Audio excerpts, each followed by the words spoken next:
I'm Father Stephen Riley here in the beautiful city of Salamanca in Spain, a city which is very well known for its beautiful churches and therefore for its many weddings. In this beautiful place, we might take the opportunity to reflect upon what the Bible tells us about marriage, and in particular in the first chapters of Genesis, which give us so much to reflect upon. One of the things which maybe stops us from getting the most from these first two chapters of Genesis is that as it presents the life of the couple, the original man and woman, we can get stuck because it seems to favour the man over the woman. It seems almost misogynistic in some way. The man is created first. The woman is created almost as an afterthought after the man, after naming the animals, is not able to find a suitable helpmate. And the woman just comes out of one rib, one of many, out of the side of man. But if we look really closely about what happens in that second chapter of Genesis in particular, we see that that picture is not accurate. The first thing which might help us understand this is the name of the man in the chapter of Genesis that we're looking at just now. The name is Adam, a name you know well. But Adam in Hebrew doesn't have any significance of male or female. Adam simply means a human being. And so we have an original human being who is created by God, and that original human being is incomplete. God creates in many ways throughout the first two chapters of Genesis. God creates by speaking, God creates by making things, but also God, and above all, creates through separating. God separates the day from the night, the light from the darkness, the water above the heavens from the water below the heavens, the land from the sea. And so there has to be a final separation which takes place, the separation of this Adam, this genderless person, into male and female. And that happens during a time of sleep. This Adam falls into a deep sleep, and the Lord is able to bring forth a woman by separating into male and female.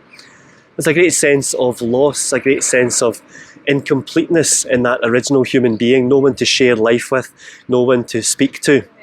So God wishes to complete creation and to get rid of that loneliness, if you like. Sleep is a mysterious thing for the Old Testament. We know there are many people who dream or who are able to interpret dreams, like Joseph.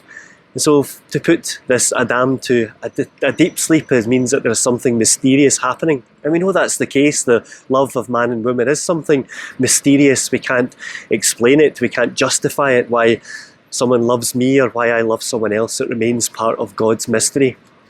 And within that time of sleep, God takes the rib from the side of the Adam. The rib signifies much more than one bone which is in our side. For us, we are used to having a metaphorical body. We think that we think with our heads and that we love with our hearts, even though we know that the heart is just an organ to pump blood around our body.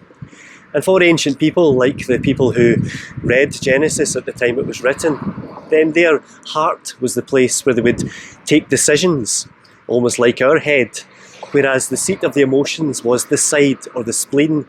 And so to take something from the side and to give it to another person would be the equivalent metaphorically for us of giving our heart to someone else. And from that mysterious giving of self comes forth a woman. The man looks upon the woman and exclaims, "This at last is bone of my bones and flesh of my flesh." She is to be called woman, for she was taken from man.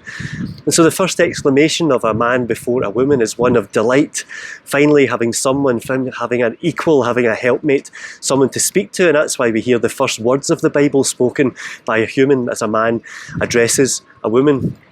And yet it might seem that the man is naming the woman in the same way that he named the animals, but it's much more reciprocal than that. This woman is called woman because she was taken from man. But that's the first time we hear the word man in the book of Genesis as well. It's very similar in English to the Hebrew, which is ish for man and isha for woman. They are clearly reciprocal words. I only know I am called man because she is called woman. She only knows she is called woman because I am called man. And so the man gains his own identity through the naming of himself by the woman and the naming of the woman by himself. Because in the Old Testament, to know our name is something which reveals who we truly are. That's why we can't know the name of God. When God is asked what his name is, he refuses to give it. And when people say the word, which is called a tetragrammon, the word which signifies the name of God, it has to be said in a euphemistic way. The word has to be changed because we cannot and we're not able to say the name of God or to know God deeply. Once that first conversation has passed in the Bible, we hear about how the man leaves his father and mother and they become one flesh, and they realise that they are naked but they're not ashamed. That's our last 2 points, helping us to understand the life of the couple from the book of Genesis.